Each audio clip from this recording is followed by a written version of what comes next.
Bienvenue à toutes et à tous. Aujourd'hui, on se penche sur un sujet assez fascinant, issu des documents qu'on a pu consulter.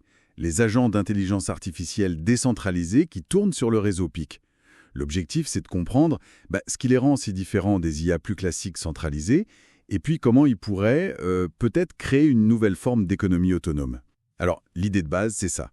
Des IA pas juste sur un serveur quelque part, mais qui agissent distribués sur un réseau. C'est quoi exactement alors un agent IA sur PIC? Alors, pour faire simple, c'est un programme, un logiciel intelligent, mais qui est autonome. Il peut percevoir ce qui l'entoure via des capteurs, par exemple, prendre ses propres décisions et agir sur le réseau PIC. En fait, PIC est vraiment pensé comme un environnement, on pourrait dire un foyer numérique pour ses agents. C'est la base de ce qu'on appelle l'économie des machines. Un foyer numérique. D'accord. Et pour qu'ils puissent vivre et fonctionner là-dedans, ils ont besoin d'outils spécifiques, j'imagine. Exactement. PIC fournit l'infrastructure clé. On peut voir ça autour de, disons, deux grands axes. D'abord, il y a l'identité. Chaque agent a ce qu'on appelle un PIC ID. Un PIC ID. Oui, c'est comme une carte d'identité numérique, mais décentralisée. Ça lui permet de prouver qui il est de manière sûre, de posséder des données, de l'argent même, et d'avoir des droits d'accès bien définis. C'est crucial pour la confiance et la traçabilité, quoi. D'accord. Une identité propre et sécurisée. Et le deuxième axe, c'est quoi? C'est l'interaction. Il faut bien que ces agents puissent interagir. D'abord avec le monde réel, les objets connectés, ce qu'on appelle les RWA, Real World Assets. Ah oui, les RWA. Voilà. L'agent peut lire les données d'une machine, sa température, son état, et même déclencher des actions dessus, s'il en a le droit. Ok, donc un lien direct entre le code et le physique. Et pour les interactions entre agents eux-mêmes. Alors là, il y a PicPay, c'est la couche de paiement intégrée au réseau. Ça permet aux agents de se payer entre eux pour des services, des données. Ces outils posent une base technique solide, c'est clair. Mais ce qui m'intrigue le plus, c'est en quoi cette approche décentralisée change vraiment les choses par rapport aux IA qu'on connaît mieux, celles qui sont hébergées sur des serveurs centraux, dans le cloud. Il y a plusieurs différences fondamentales. La première, c'est la résilience. Une IA centralisée, elle dépend d'un serveur. Si ce serveur a un problème, Tout s'arrête, c'est ça. exactement. Alors qu'avec PIC, les agents peuvent souvent continuer à fonctionner en local ou interagir directement entre eux, même s'il y a une coupure avec un point central. C'est beaucoup plus robuste. D'accord. Plus robuste. Quoi d'autre? Ensuite, il y a l'efficacité. Comme les décisions peuvent être prises tout près de là où les données sont générées, on parle d'Edge AI, ça réduit la latence. C'est plus rapide. Logique. Et puis, la confidentialité.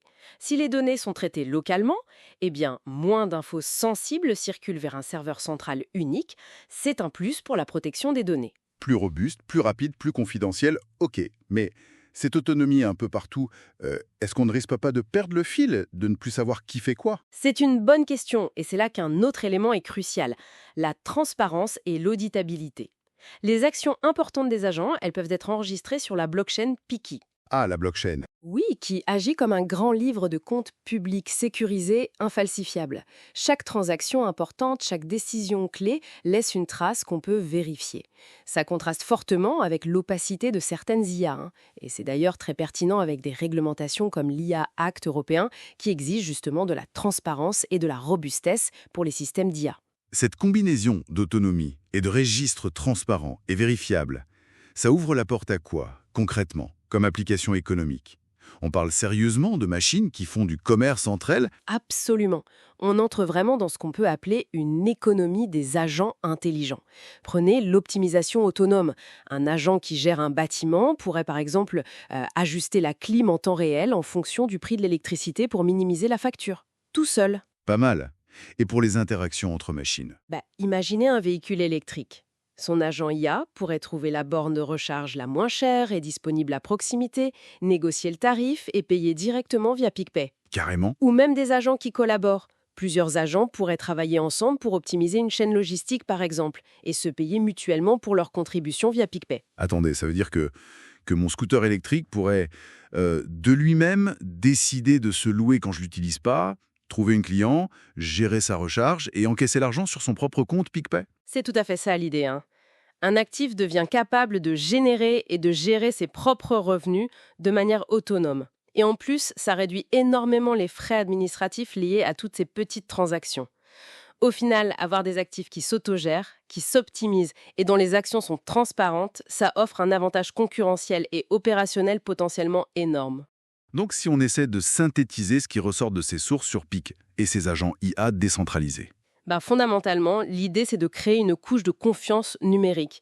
Une couche qui permet à des objets, des machines du monde réel, d'interagir de façon sécurisée, autonome et souveraine. C'est une infrastructure qui pourrait vraiment transformer la façon dont on gère les opérations, dont on crée de la valeur.